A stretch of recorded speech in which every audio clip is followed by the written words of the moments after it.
Could it be? Is there a possibility that Alec Baldwin didn't even realize that maybe he pulled the trigger on this? I mean, now that we have an better understanding of the scene, we've seen the scene, how it looked before lunch, before the actual tragedy took place, of him grabbing it out of his jacket and pulling it forward. There's some motion going on here, and kind of a uh, weird stance. It's not like he's just standing up, aiming the gun forward, and then pulling the trigger. There's a lot of other motions involved, and if you're in that scene, I don't know. I mean, he's obviously handled other weapons before on sets, more than 100 times.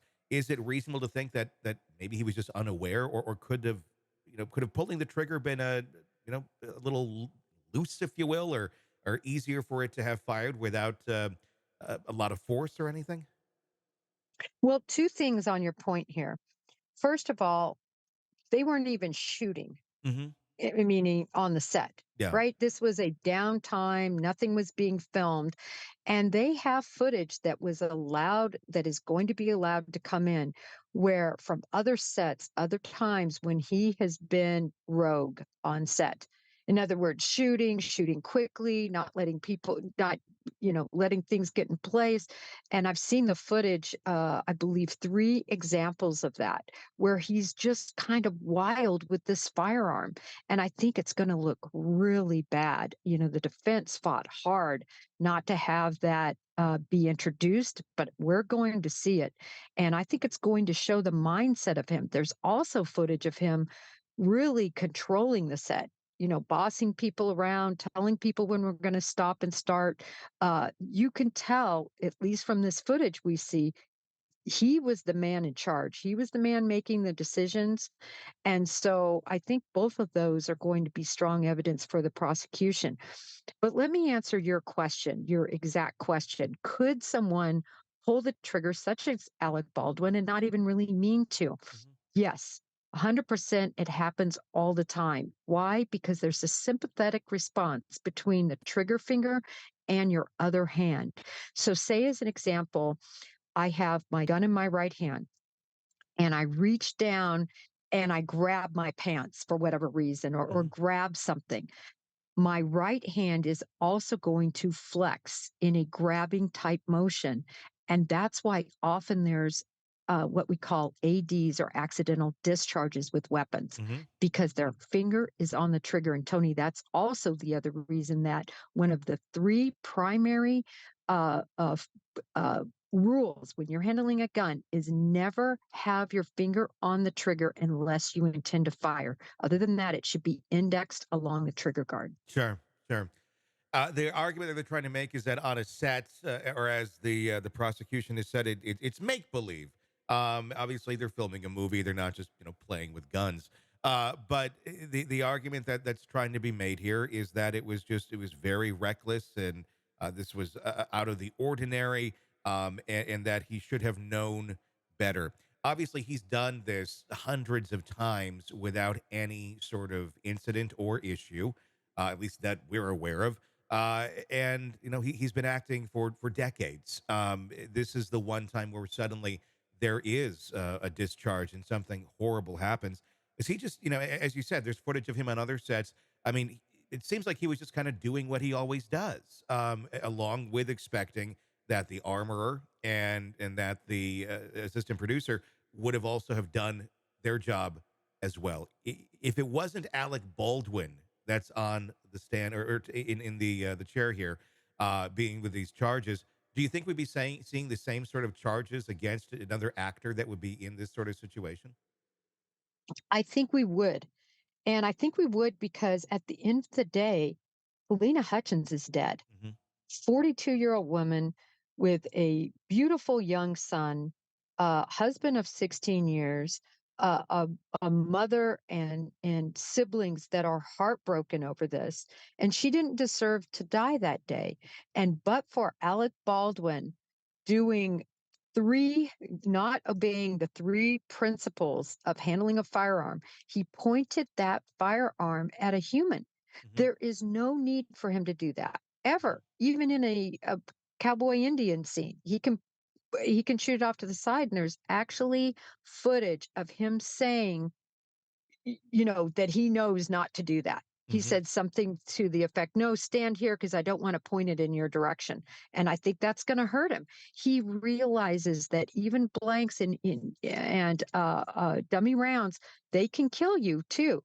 It's happened before. It happened in the movie The Crow, Hmm. where the dummy round had a more too much powder or more explosive powder that it was supposed to have. It wasn't manufactured correctly.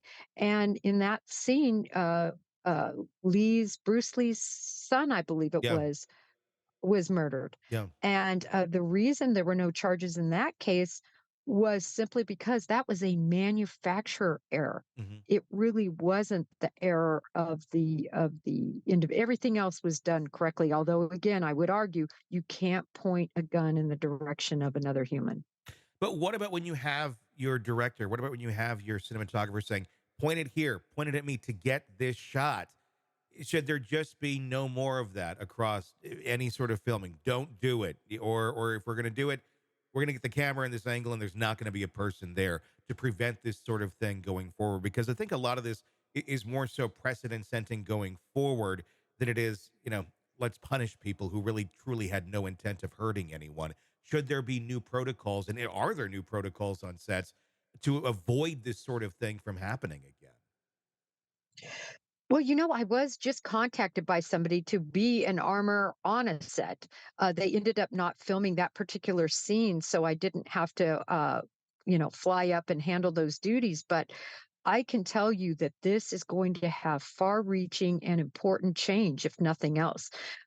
I don't even think they should use guns with firing pins that can cause a gun to dislodge. They need to use replica guns. Mhm. There are replica guns out there that can, make a bang sound and have smoke come out and do all sorts of things without being able to shoot live projectiles. There's just no reason for it. It has to look real, but in this day and age, you can make any sort of gun look like it's firing that isn't. So there needs to be some serious changes, and I think we're going to see that.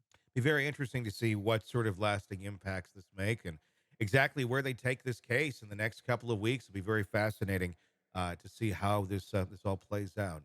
And I think that it does tug sort of at the, I don't know if I want to say heartstrings, but at the, people who say, listen, he did not mean to kill her. Mhm. This was a complete accident.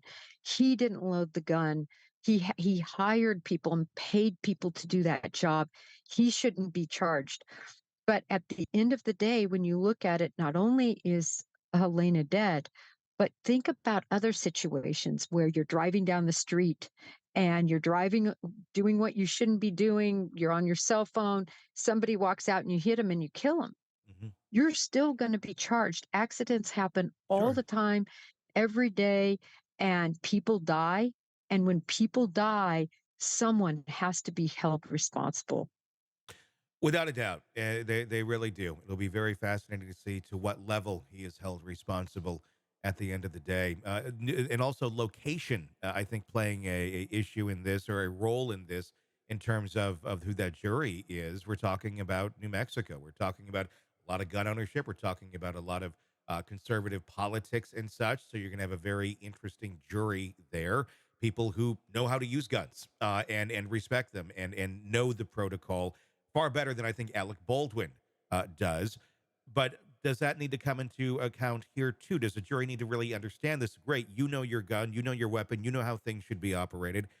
He doesn't come from that same school of learning. He doesn't come from that being in his family or in his home or anything like that. Should there be some grace there at least for the understanding of how these weapons should be handled? Or again, does it just go back to, well, he should have been paying more attention in the weapons training, and he should have just been more professional on set, or been more cautious on set, and not kind of the, I guess, arrogance that we have seen and heard about.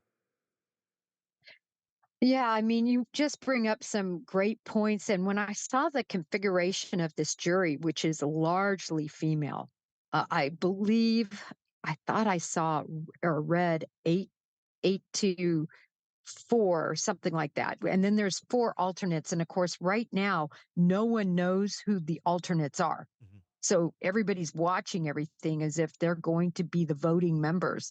But nevertheless, it's largely female. And I think that actually really helps Alec Baldwin because a lot of females, compared to males, even in that part of the country, are Mhm, going to have less familiarization with weapons. They might know Alec Baldwin just from movies. mhm. He's a handsome guy. His wife is there. He comes off very professional. He's not making faces. He's doing a good job of being involved. They're all taking all of that in, and all these factors come into play when it comes to time to vote. We'll see what they all decide at the end of the day here in the coming weeks. Hey, thanks for checking out the video. Be sure to follow us wherever you download podcasts, and especially Apple Podcasts, where you can get advanced episode and premium content on our premium channel right there. Also, be sure to follow us on social media so you don't miss any breaking updates on the stories that matter to you most. We're on TikTok, X, Instagram, Facebook. Just search Hidden Killers Podcast with Tony Brueski, and you'll find us right there. Again, thanks for watching.